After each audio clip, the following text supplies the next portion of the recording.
Okay, well, thank you for tuning in to watch this video. My name is John Miller, and I'm the broker owner of Century 21 Metro West. And many people come to me and ask me about joining a team. I do have a team myself personally called the John Miller Real Estate Experts. And so I'm going to answer a lot of questions for you here and see if this might be an opportunity for you or not. So what I'm going to do is go through 5 steps to 6 figures and beyond, being on a team as a team member. And if you're considering building a team on your own, you're going to get a lot of great tips from me as well from this video. So who is this for? This is for anyone who's sick of working in real estate and not getting the results that you think you deserve.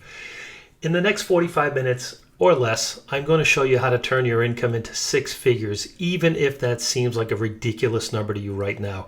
We're going to show you how to generate income on demand, the exact clients you want, you're going to be able to attract, and whenever you want them at the price you want.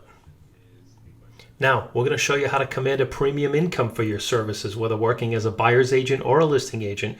We're going to show you how to stop wasting your time for anything less than $100,000 a year and move as quickly as possible into $150,000 to $250,000 or more. Now, we're going to show you how to leverage your time so you can work with truly motivated clients and make more money in less time. And we're going to show you how to do all this without buying leads, purchasing an expensive franchise, incurring massive credit card debt, or being asked to do anything what I call salesy, or doing anything you really don't want to do. So my promise to you is to share with you, once you get on a team, a step-by-step strategy to earning those 6 figures and beyond. So here's some house rules, okay? This is not a get-rich-quick. It's not do nothing and get paid. It's not you just join a team and all of a sudden you're going to get paid money. This stuff takes work, okay? So there are no selfish people. If you don't like helping others, I can't help you. Number 3, neither my results nor the agents on my team, their results are not typical. The people you're going to hear about are extraordinary entrepreneurs. They work hard, they overcame challenges, and they earn the results I'm going to share with you. So your success or lack thereof is completely and entirely up to you. Now, does this sound like you? Do you have some months where you have extra cash but you can't seem to maintain it? Do you start out every month wondering where you're going to get money to pay the bills? Do you know your work is worth more than what you're getting paid, but you're afraid to ask for higher commissions and or a guaranteed commitment from a buyer and or a seller? Do you see other agents making the kind of income you want and you just have no idea how they're doing it? Are you working way too hard, maybe too many hours, burning yourself out with no results? So, do you feel like there's an invisible ceiling on your income? Maybe you're an agent who's hit a plateau and you've been in the business for years and you've only sold X amount of homes and you just can't seem to break through that barrier of income in production. So, I love this video. We're going to turn to this real quick and we're going to let Tom Ferry talk to you about the future of real estate and teams. He says it way better than I can, so I thought I'd share this video with you real quick. Hey, welcome to the Tom Ferry Show, episode 61. Last week, we were talking about TikTok, how we manage our time. And I loved all the comments. Thank you. Never enough comments, by the way. So give me more comments on my YouTube channel. Give me more comments on Facebook. Let me know how I can serve you best. Today, I want to sort of further the conversation of time and really start to look at one of the hottest trends that's happening in the real estate industry right now. And that is, as I wrote down, the future, the now of real estate is total team domination. There's anywhere between 35 to 50,000 teams, depending on how we categorize them today in the US. And my hallucination is that we will have over 100,000 teams in the next 3 years. Why? Simply put, a team always outserves or outperforms an individual. It's just that simple. The minutia involved in the real estate business, or any business for that matter, is so immense today. The paperwork, the marketing, the transaction management, the people management, there's so much going on that trying to do it all on your own is nearly impossible. Certainly, it's impossible if you want to perform at a really high level and have a life by design. So I want to talk to you today about the 4 different types of teams, the 3 different leadership types, and then a whole series of solutions. And I've got a little bonus for you, a little manual about 85 pages, which I'm going to hope you take the time to read and digest so you can make better decisions about how you want to run your business. So let's get into it. You ready? I was asked once, what are the different types of teams you're seeing right now around the world? The first type of team I refer to is the illegitimate team. And the way I use illegitimate, if you actually saw the slide I use, it's a whole bunch of clowns all together. It just says illegitimate team. And I mean that to be controversial. I mean it to be a little funny. I want people to be like, oh my goodness, clowns, what's he talking about? Well, here's what I mean. When a whole bunch of people get together and they're all similar and they're like, let's form a team and we're all salespeople and this is going to be awesome and I know why you're doing it. You think if we put 3 or 4 salespeople together on a team, but there's no back end behind you, there's no operations behind you, there's no process behind you, you actually think that that's a marketing degree of separation, but it's not a service degree of separation. It's not a serve the customer better. It's only for you to be able to think you can get more business. I get it. To me, I see them out there, but it's not really a team. If there's no back end operations, there is no team, in my opinion. So the illegitimate teams, a bunch of salespeople get together and say, let's just form a group and we'll go market ourselves together and 3 for the price of 1, yada yada. I get it, but no bueno in my world. Number 2 is the family business. Without a doubt, that's the biggest segment of teams right now in the real estate business. And of course, it makes sense, right? I get into this business. There's so much going on. I get my spouse to join me. Now I've got the 2 of us working together. I've got a kid. I put him through high school, then through college. Now they're living in the basement and they've either got $100,000 in debt. Screw it. I'll make them my buyer's agent, right? The challenge with that family business is multifold. First of all, it's hard to sit around the dining room table and say, hey, how was your day? Oh, that's right. We spent the entire day together. How was your day? Oh, that's right. We were fighting over an escrow together. That's not a really healthy relationship. And the reasons why is we don't identify who's going to wear what hat. So what happens is we're all trying to do all the same stuff together, jockeying and fighting for position, and that's not good. The scary part, though, and of a family business, especially if you have one, is when the family business, when you guys go on vacation, the entire business goes away. And that's really bad, creating a lot of chaos. So I get it. There's a lot of them out there. I've got some solutions for you today. But just know, in my opinion, again, if there's no operator in that family business, no hub who's running the back end, allowing the salespeople to go perform at their best and do what they do best, to me, that's not a good business. The third type, I call them the hero and the minions. And again, I don't mean to be rude in any way, shape, or form. Think about it like this. I see these rock star agents that are incredible at what they do, but they're also incredible control freaks. They go through assistants like this. They turn over all the time. They can't keep salespeople on their team. They can't keep anybody on their team. And I get it. People are like, oh, they're egotistical. And I say, no. Actually, put yourself in their shoes. They're selling a lot of homes. They're trying to serve a lot of customers. By nature, because of default, because of upsets and being dissatisfied with what people are doing, they think they can do it better. They think they can do everything faster. So I give the project to Sarah, but then I do the work for her. I say, Taz, will you make this phone call for me? Oh, no, I'll just make it for you, right? That type of personality, if you really look at it, it's just they've been burned so many times in the past that they almost have to become this egocentric control freak who wants to do everything. The challenge is they also burn out. The only time they take time off is when they get pneumonia. You with me? Like they're near death. That's their day off because they're such control freaks and they never understood that leadership is about empowering the team around you to do more, to serve more, so the greater good serves more customers and you win. Like that's why we do it. So again, this is a big segment of teams that are out there. And if you're watching and you're one of them, hero and minions, I love you. I'm sorry. You can change. It's okay. You can change. Look at number 4, the team builder. The team builder. Now this is where it's at today. This is where a smart individual says, you know what? I'm really good at sales and I'm not really good at back end. Or they even say, I'm really good at buyers, but I'm not good at listings. Or I'm good at listings, I'm not good at buyers. I'm going to do what I'm absolutely the best at. Then I'm going to find experts around me who are really good at what they do, and together we can explode and serve more customers and do it the right way. You see, we're in this evolution right now where people are finally figuring out there's just too many things to be done in the real estate space. We're going to talk about it in a minute, and you can't do them all and do them all at a high level and maintain high levels of productivity. Instead, you go like this. I got nothing going on. Market, call, generate a couple deals, get an escrow going, babysit it, and then make the money and then start the whole process over again. And we have 2 to 3 or 4 productivity cycles a year. The moment you get a team, now all of a sudden you're doing what you do best, Taz is doing what he does best, Sarah's doing what she does best, Tom's doing what they do best, and ultimately working in unison, we serve more customers. That's what team builders are doing today. Now, I would just ask you to think, if you have a team or you know teams, can you just acknowledge a few of those teams, maybe in your office, maybe in your marketplace? You know these people, they're good people, and there's no wrong way to do it. I'm just trying to give you some categories to identify and then decide if you're thinking about building a team and being a part of this big trend, what type of team do you want to build? How do you want to do it? Now, consider the following. There's 3 different types of leaders as well. I refer to them as the artist, the operator, and the entrepreneur. And every time I do a seminar, I was in Chicago a couple weeks ago, and I said, there's 3 different types. Which one are you? Raise your hands if you're an artist, and no hands go up. Raise your hands if you're an operator, no hands go up. Raise your hands if you're an entrepreneur. Everybody puts their hand up, and I say, okay, I get it. Like, we all want to be Shark Tank, entrepreneur, Elon Musk, and I get it. Understand, I'm an entrepreneur. You're an entrepreneur. That's why you're in this business, right? You raised your hand and said, I'm going to be an independent contractor, build my thing, and if I make it, it's on me, and if I fail, it's on me. That is the entrepreneurial spirit. With that said, every entrepreneur slants one of 2 different directions, either the artist or the operator. The operator is very simple. They love checklists, they love process, they love systems, they love details, and they geek out on numbers. And like if they were married, they call their spouse and say, honey, I'm coming home tonight and I'm bringing the spreadsheet. Let's go through it together. It's going to be awesome, right? And if you're watching this thinking, oh my God, if my spouse called me and said, I'm bringing home the spreadsheet and you're throwing up in your mouth, you're an artist. Artists, on the other hand, it's very simple. You ready? My team is totally dying in the background. I love it. We need a second camera on you guys. That would be really good. The second person knows that artist, which by the way is the vast majority of people that get in the business. And I don't say this as any other way than to kind of help understand like who these people are. Ready? High energy, very qualitative, emotional. How's the market? Oh, let me tell you how I'm feeling. Let me tell you what I'm sensing in the market. Like they don't look at data. They don't look at numbers. They don't look at analytics. It's all gut for them. It's all emotion. This is how I feel based on the last call I got, the last lead I got. If their phone goes ding and it's a hot lead, they're like, the market's incredible. If they look at their phone and no one's ever emailing, the market sucks. You know people like that? They have 5 different CRMs but don't know or use any of them. They're always starting new projects and they never finish anything. They never finish anything. Does this sound remotely familiar? Now, if that's you, congratulations. Guess who makes all the money in our business? Artists. Artists make all the money when they get an operator. You see, the operators allow you and I as artists to express ourselves into the marketplace and do it with data, analytics, and math. You see, business is math, right? 100 leads come in, I should convert 5 of them. If every lead cost me $10, I spent this much, and my cost per lead, my cost per point, my cost per sale, and you're like, ooh, you're getting a little ahead of me here, right? I get it, artist. But see, that operator-artist connection, that's when you really start to make a lot of money in this business. So let's talk about it. Ready? I said to you, the future or the now of real estate is total team domination.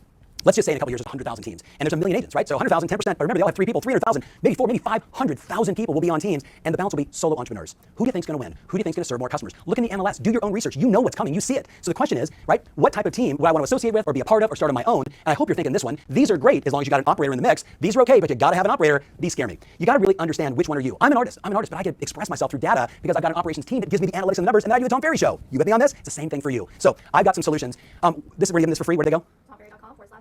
tomferry.com/unstoppable. tomferry.com/unstoppable. This is a CEO systems manual. If you're curious about how to build a team, don't reinvent the wheel, right? About 85 pages. Go to tomferry.com/unstoppable. Download a copy and get educated, get informed, right? Not just this video, get more information so you can make good choices. Now, let's talk about some simple solutions. Obviously, you want to go to the website, download this, read it, understand it. Read the E-Myth, right, by Michael Gerber. Read Good to Great. Go old school. Read In Search of Excellence. I mean, there's so much good information on building teams today and understanding how to serve customers through a team process. I mean, just Google how to build teams so you can get this or get more. I don't care. Just get informed to make good decisions, because without the good decisions, you might set up the wrong type of team. Here's some additional solutions. Number one is know thyself, right? Know who you are. Hello, my name is Tom, and I'm an artist. And when my business was small, I didn't have many operators. Today, as the business gets bigger and stronger, the more complex your business is, the more smart, intelligent, unbelievable numbers crunching people you need to go run your business effectively to serve more clients. It's that simple. Know yourself. Number two, you've got to define the roles of the team members in your business. So let's say your mom, dad, and son as an example. Mom is an unbelievable salesperson, super expressive, get in front of a customer, and she is just lights out. The son is super techie, super nerdy, loves the data, loves all that stuff, is super process oriented. His mom drives him totally nuts. Perfect. Make him the operator. Have him run the back end and organize the business. Well, what about dad? Dad is kind of into the money. He manages that. He occasionally does some showings. Let dad do what he does. Get mom in front of customers. Let the son run the back end. Honor the father, and winner, winner, chicken dinner.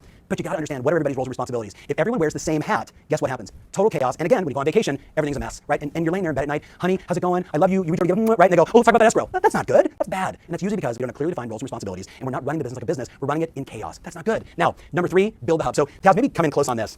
I realize I shortened the word training. So I try and get people a visual example of what I refer to as the hub, right? The hub of your business. This is the back end of your business. This is how you build a smart real estate business. A smart real estate business has, a team has training and culture. So culture is like you define, this is how we do it around here, right? Our culture is we follow up on leads in under 5 minutes. Our culture is we are polite to every person we meet. Our culture is we're constantly looking for innovation and ways to serve consumers. Whatever your culture is your culture, right? And then training reinforces and backs it up. So yes, you're like, wait a minute, Tom, I'm not a team. I have to be responsible for training and culture. Yes, 1000%. Yes. You got to have an operations manager, someone that is running the business. You're a rock star agent. I want you on appointments. If you watch the Tom Ferry Show, that's all I want you doing. Go on appointments and serve customers. Who's going to be your back end that organizes, that orchestrates, if you will, the production, the show, you, so you do what you do best and everything else gets managed and you love the process. You need transaction coordination, you need listing coordination, right? We get that. This part is interesting for people. One of the hottest trends amongst teams today, I think last year it was like 23% of all teams are now hiring their own marketing person. I talked to Bud Husky, CEO Cole Banker. He and I were just chatting about this, that it's remarkable that agents are saying, I'm just going to go and in-source or outsource my own marketing because I can't wait for anybody else. I got to be able to control it because of the volume that I'm doing. But what we're seeing now is they're recognizing there's a big difference between branding and direct response. And Sarah, I think you see it inside our own business, right? John doing direct response email, right? Sarah doing social and branding. And both of those are critical, but generally speaking, branding people aren't thinking direct response, and direct response aren't thinking make it pretty. You with me on this? So maybe this person is helping with your social stuff, your listing launch, they're helping with brochures, with mailers and flyers and promotion. This person's running your email campaigns, your Facebook ads. They're trying to generate cost per lead, cost per appointment. This person's making sure that when you show up on your appointment, it looks bedazzling. You with me? Generally speaking, those people aren't the same. They're totally separate. In addition, you need somebody on the team that's in charge of nurturing. Because what we know today is, again, 100 leads in, you might close 4 to 6, leaving you 94 people that need to be nurtured, whether it's through the email campaigns, but what we're seeing now with ISAs and OSAs, inbound and outbound telemarketing sales associates, that are actually spending the time to nurture and warm these people up and then hand them off to a salesperson who's ready to take them out and show them a house or take the listing. Big play right now. Look at what Zillow's done, right? Zillow, Boomtown, right? Everybody's figured out we got to have these telemarketers that are warming up and nurturing the leads because we're spending a fortune to generate them. If we lose them in the nurturing process, we lose 94 opportunities, and that's just bad business. Lastly, sales and client satisfaction. So who's overseeing sales and client satisfaction? Now, I know this is a long video. It's a big topic. But that manual and reading all those books I recommend are so important, right? Don't stop here, right? Start here. Get informed. Read as much as you can. Go on the Tom Ferry Show, Google, YouTube. Find out as much as you can. Because at the end of the day, total team domination is what's taking place right now in real estate. Some people are doing it really well and serving a lot of clients and making a lot of money. And some, their teams have actually become a problem for them, driving them crazy and actually making them go broke because they're doing it wrong. I just want you to be informed. Now, who is going to head sales? Maybe it's you, which means you're in charge of sales meetings, follow up. Hey, we gave you 8 leads, we gave you 10 leads. How you doing with your leads? How you doing with your leads? How many appointments? You become the coach, if you will, for your salespeople. Like, that's an important role today on a mega team. Now, with this in place, how many salespeople can you have? The answer is probably just dependent upon a conversation with you and your broker about space and everything else. But we're seeing today, our client Gene down in Texas, 20 people on her team. Tim Smith in Newport Beach, 14 salespeople on his team. If the hub can service the right number of customers, think about it like the old cog in a wheel conversation. If we can service these customers, then we can have an unlimited number of salespeople bringing in opportunities for the machine to serve the customer at a 5-star level, and you win. So let's back up. You ready? I started this by saying the future is teams, and the now is teams. You don't have to start a team. You don't have to. You can join a team. You can say, screw it. I love doing it by myself. I don't want to sell that many houses, 5, 6, 7 deals a year. I'm totally good with it, right? I don't care. I just want you to be informed. The Tom Ferry Show, I watched episode 1, right, a couple weeks ago. I think you should go back and watch episode 1 of the Tom Ferry Show, and it would really help you understand why I do what I do. I believe fundamentally the consumer deserves a better quality real estate experience. I know in my heart of hearts that you want the same. And what we know is a team simply outproduces individuals all day long. Why? Because they get back the leads faster, they follow up, they can be more trustworthy because they make promises and somebody fulfills on it fast. All the things we know we need to do in business to be successful can be done with 1 or 2 people on your team. It makes it very hard for a single agent to do it. So I'm not trying to scare you. I'm trying to inform you. If you want to serve more customers, take this whole message, watch it 2 or 3 times, give me some comments, give me some questions on YouTube or Facebook or Twitter. Let me know what your concerns are. Download this at tomferry.com/unstoppable. Read the E-Myth, read Good to Great, get informed, make good decisions. It's your business and this is your time. So that's all I got. Remember, all your strategy matters, and now more than ever, building the right team absolutely rules. Thanks. Okay, so that was an awesome message from Tom Ferry. It really outlined what a team should look like and how they perform and what some of the benefits are to different people and how it works. So who is this for? Let's lay this out now. Okay, you perform better with structure. So if you're one of those people that perform better with structure and you're having a hard time with, I'll use the word self-disciplining and just getting things done because you're not being held accountable, then being on a team can really help you tremendously. If you believe that clients deserve the best experience possible, because with a team, as Tom Ferry had mentioned, you're able to provide stellar service to these clients.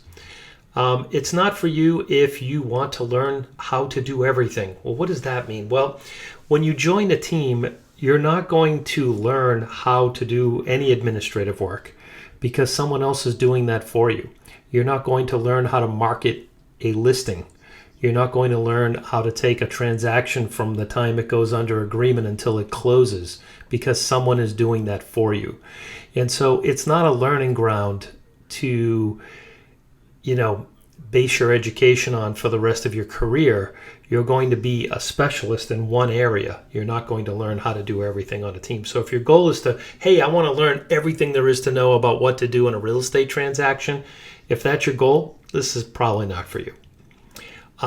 If you don't want coaching, coaching, another word for coaching is accountability. And I heard a quote years ago that I absolutely love, and it goes like this: when you are in the presence of someone who's willing to be held accountable, you are in the presence of nobility. But if coaching's not for you and you don't want to be held accountable, and that's why you got into the real estate business to begin with, is so you didn't have to answer anyone or be accountable to anyone, then being on a team is probably not for you.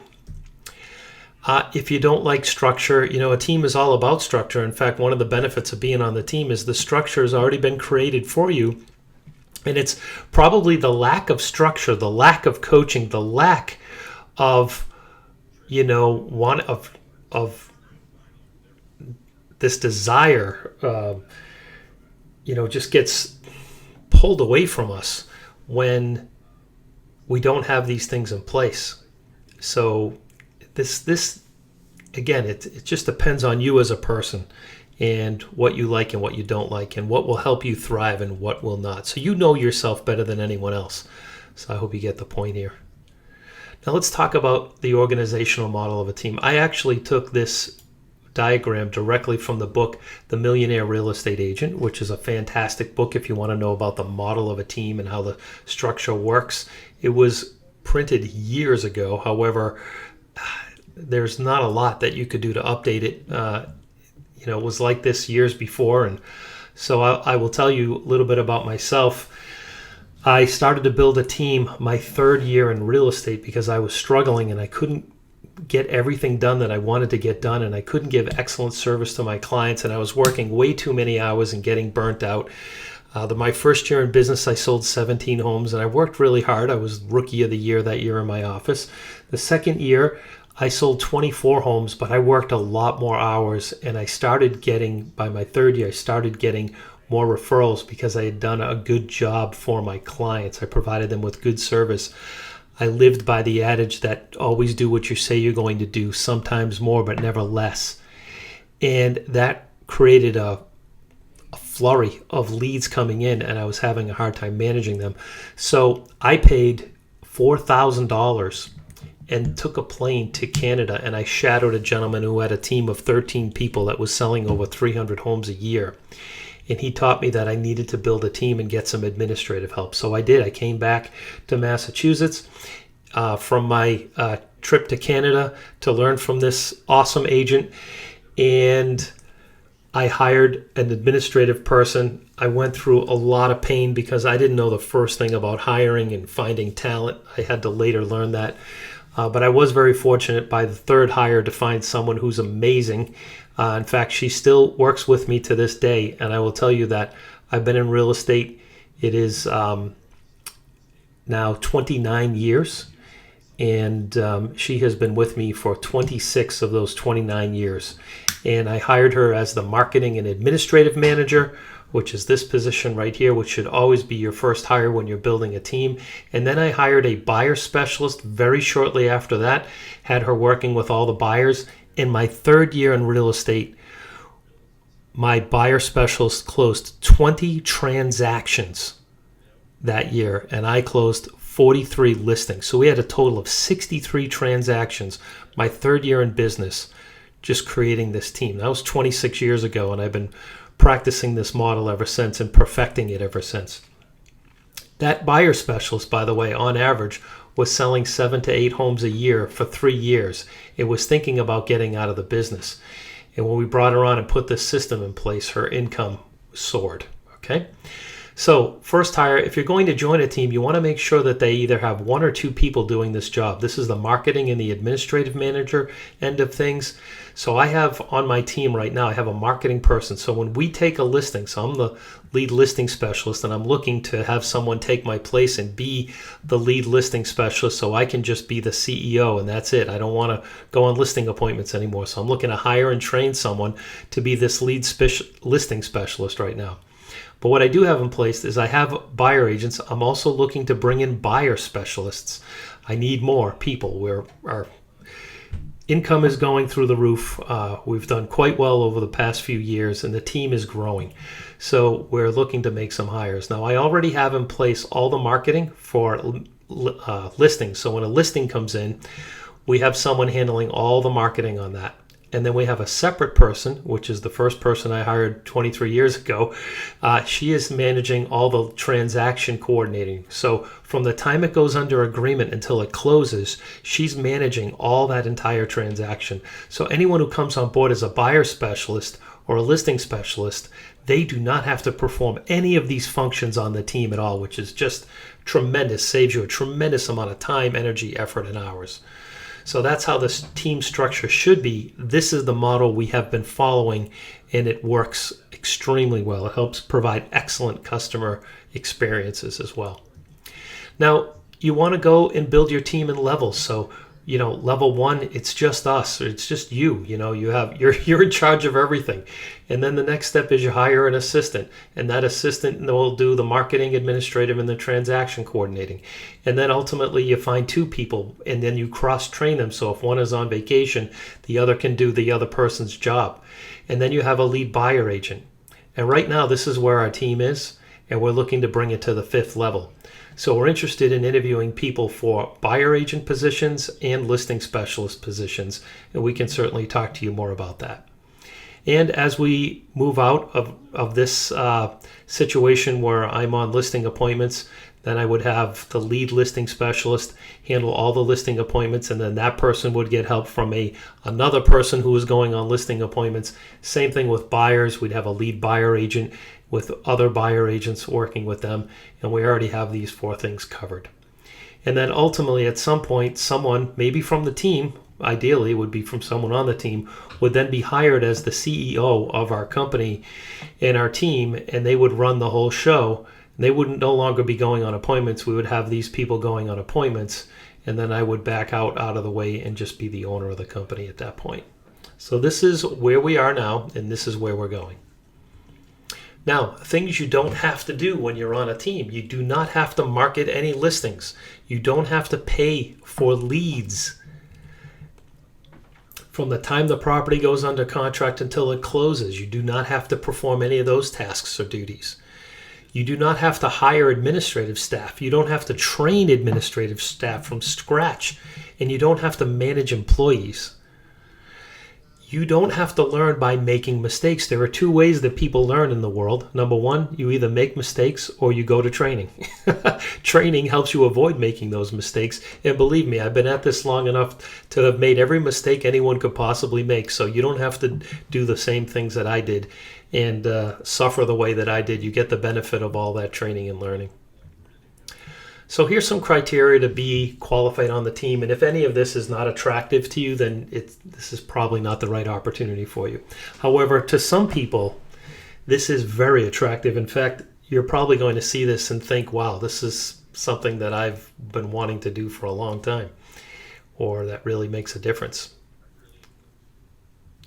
So the first one is Monday coaching and accountability. So every Monday we get together with the people on our team as a group and individually, and we follow the numbers and we say, okay, what did you do this week? How did you do it? How did you make out? And again, there are a lot of people who thrive when there's coaching and accountability. It just helps you show up, be more aware, and that accountability helps you to do things that you wouldn't normally do if you were just on your own.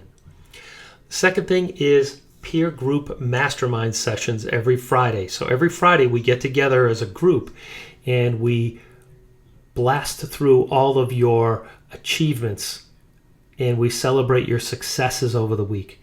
We ask what kind of challenges are you having in your peer group, people in your peers in the office, not just on our team, will share some tips and ideas and suggestions to help you deal with the challenges that you're having in real estate right now. Another criteria is you need to complete the Floyd Wickman course or an equivalent every single year. The Floyd Wickman course, out of your pocket, is $995 that you would have to spend money on your training. You know, Benjamin Franklin said, if you take the coins from your purse and you invest them in your mind will put coins in your purse. Now, the good news is I offer tuition reimbursement. So for every transaction, every contract that you put under during the Floyd Wickman course, which is an 8-week program, and the average student ends up getting 1.3 transactions per week during the Floyd Wickman course program. And I will reimburse you $200 per closed transaction. So in essence, you only need 5 transactions. The average person's walking away with 1.3 times 8 transactions. It's a no-brainer. You get full reimbursement. All you have to do is show up, do the work, and graduate the program, and you get full tuition reimbursement. The reason why we ask you to pay for it up front is that you need to have a little skin in the game, and when you do that, you're more apt to do the homework and the work and get things done. So this is a yearly event. I go through a course, either this course or a similar course to this, every single year for the past 12 years. And prior to that, it was sporadically. But if you want a real massive boost in your business and in your skills, you have to get on board with this. It's very, very powerful, and it's tremendous. It works. It pays off huge dividends. To be able to qualify for a position on the John Miller Real Estate Experts team, you can have no other, I put in parentheses and with a little smirk, real job, aka you have to be a full-time agent. We prefer not to have you splitting up your time outside of real estate, and that real estate is your full-time gig. Role play 3 times a week. You know, Floyd Wickman says the number one thing standing in the way between you and your next commission is you don't know what to say when to say it. So if we have you role playing 3 times a week, I mean, imagine doing that for even just 3 months. You would be a master of all the scripts and dialogues and things that you needed to know what to say and how to say them. And there would be a huge opportunity for you to be able to grow and expand your business. And it would give you tremendous confidence if you just make the time for role playing. And so what you're going to be doing is you're going to practice, drill, and rehearse what to say, when to say it. Other team criteria, you have to complete your onboarding checklist, which is pretty simple. You just go through that. Your lead response should be within 5 minutes or less. So we're going to be sending you leads. Now, that's not going to be your only source of income on the team. However, when we do send you a lead, we need you to respond within 5 minutes. Many of these leads that we're sending you are acquired from real estate agents, and the consumer will choose the person who first responds. I forget what the percentage is, but it's ridiculous. It's over 70% of the people choose the agent to work with who first responded to them. So you have to be able and ready, willing, and able to do that. There are some exceptions, obviously, but this is the expectation. Now, you need to follow up on older leads. So we've acquired over 3,000 older leads. Many of these people are ready to buy now. Some of them aren't going to be buying until a year or more. However, they're there, and we need agents to follow up, call these people on the phone, email them, text them, and say, hey, can I help you? Also, for sale by owners and expired, you have to be ready, willing, and able to call for sale by owners and expired listings. Always dress professionally. This is a strict criteria in our team. Business casual, completely fine. If you want to go all out in a three-piece suit, that's fine too. But nothing less than business casual. It's really important that we project a professional image. Our fees that we charge are a little more than what the average agent charges. However, what we deliver in terms of value, in service, and results far exceed our competitors to a very large degree, to massively offset the small difference in brokerage fee that we charge. So we run a very professional organization. We know how to have a lot of fun. We have a good sense of humor along the way. Don't think we're stuffy. However, professionalism is of the utmost importance. We have a great reputation for that, and we want to obviously maintain and keep that moving forward. Minimum of 12 transactions your first year and 24 transactions your second year. Now, don't sit there and think that's impossible, and don't sit there and think that, well, that's not a big deal. If you think that's not a big deal and you can do more, we will definitely support that, and we'll have all the backup support around you to help you completely crush it and do a lot more than that. However, if you're an agent who's thinking, my gosh, 12 the first year, 24 the second, how am I ever going to do that? Well, I have a video at the end of this that will show you exactly how you're able to do this. You should be able to outperform a typical agent literally 3 to 4 times more than what the typical agent can do with production, because you have the support of the team. So the benefits of being on a team is you can outperform 3 to 4 to 1.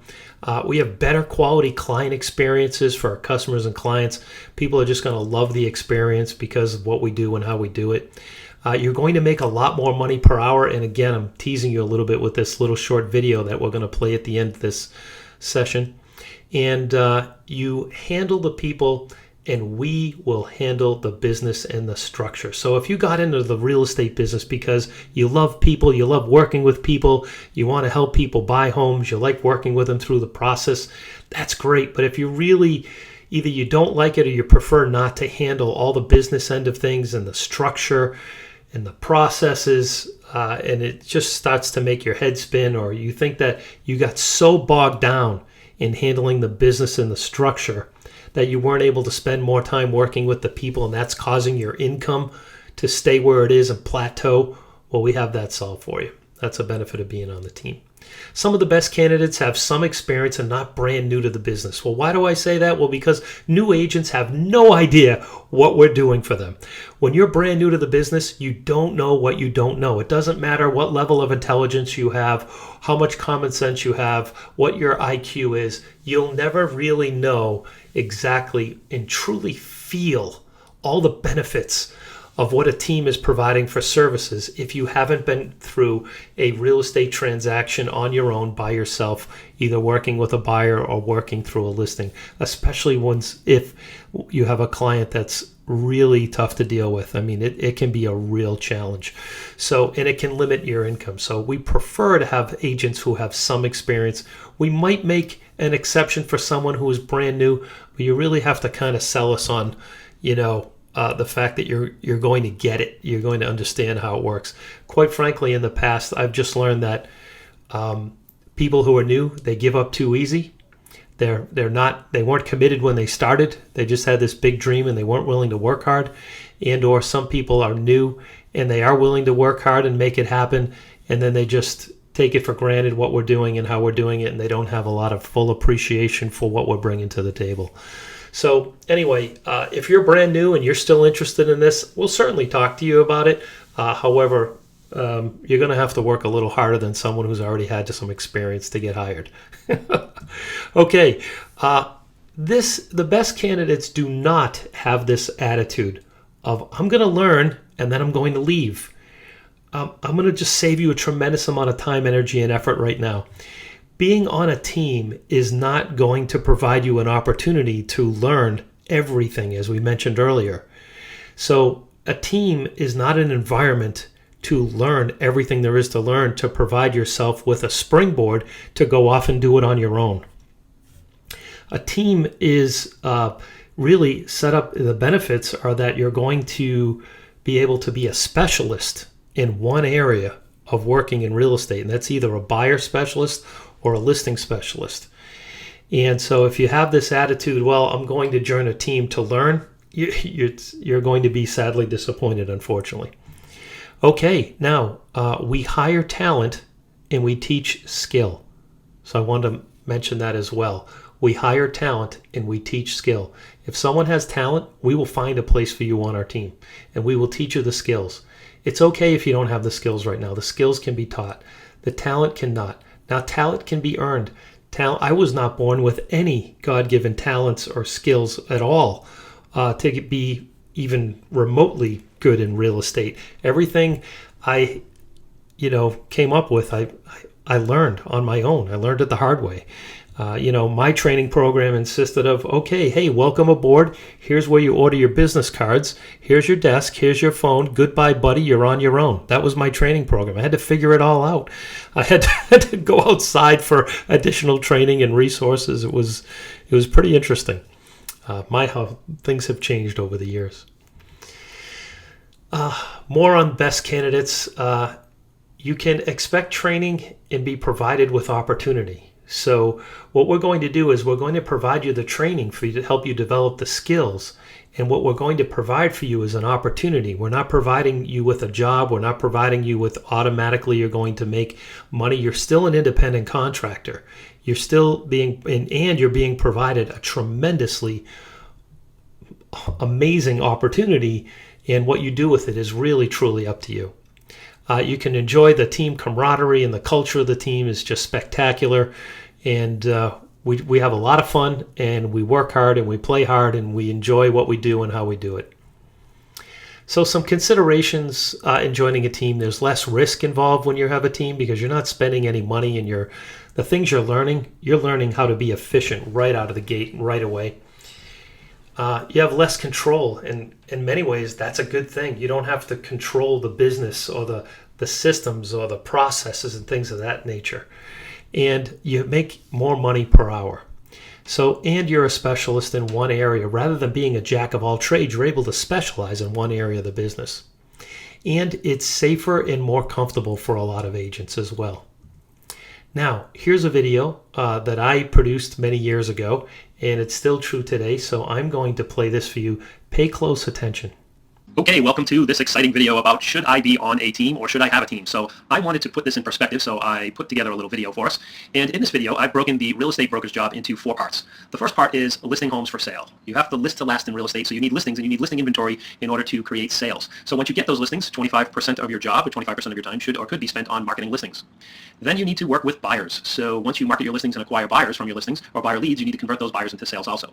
And then another 25% of our job is spent coordinating our closing. So once a property goes under agreement, you need to spend time working on that transaction to make sure from the contract until it closes that is an important part of our job. So if you do all 4 of these items, all 4 parts, you're doing 100% of the job. And I've broken this out to a percentage of time invested. And so typically if you're a buyer's agent on the team, most buyer's agents are getting a 50% of the commission, but they're only doing 25% of the job. So they can make more money per hour working as a buyer specialist on a team than you can doing all the work yourself. So here's a perfect example down here on the bottom. Option 1 and option 2. Option 1 is you're on your own. You're a real estate broker and you're doing all the work yourself. So you're doing 100% of the work. You're getting 100% of the money. You're working 30 hours, let's say, just on a buyer's transaction alone, and the commission is $10,000 if you're fortunate enough to have a high enough sale price to earn a $10,000 brokerage fee on the sale of that property. So when you divide the number of hours based on the brokerage fee, you're working for $333 an hour. Now, if on option 2 you're on a team versus working by yourself, and you're doing 25% of the work, as referenced here, up here, 25% of the work, and getting 25% of the, 25% of the work, which is referenced here. And keeping in mind, you're on a 50% split. So if I take 50% of the $10,000, that of course equals $5,000.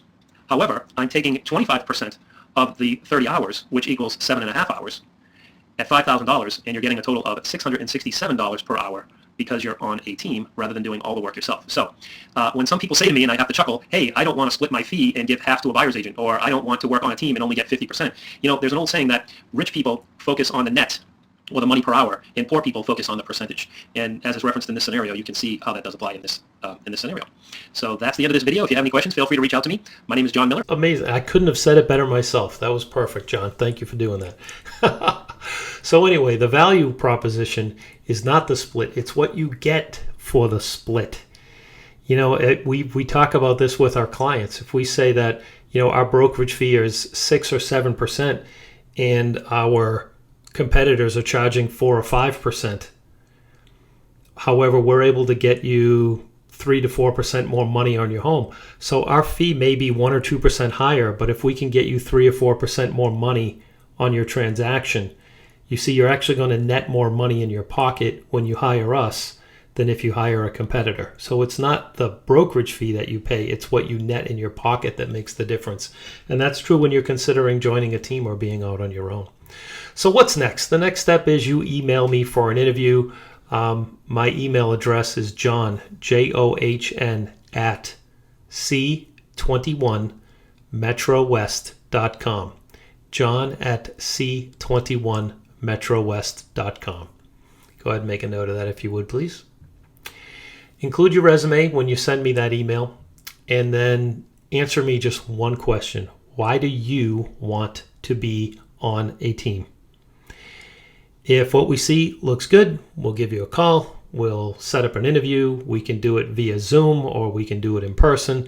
But either way, we look forward to having you reach out to us and have a conversation about what the details might look like. I'm sure you have more questions. We're happy to answer them for you. We can do that on a call, no problem. So that's it. Thank you for your time and attention. Really appreciate it. And look forward to hearing from you in the future. Best of luck, regardless of what your choice is in moving forward in real estate. And outside of joining the team or not, if there's anything I can ever do to help in any way whatsoever, feel free to reach out to me. I'm an open book. I'm happy to help anyone with anything they need here in the real estate industry. So feel free to reach out. It's John at c21metrowest.com. Take care.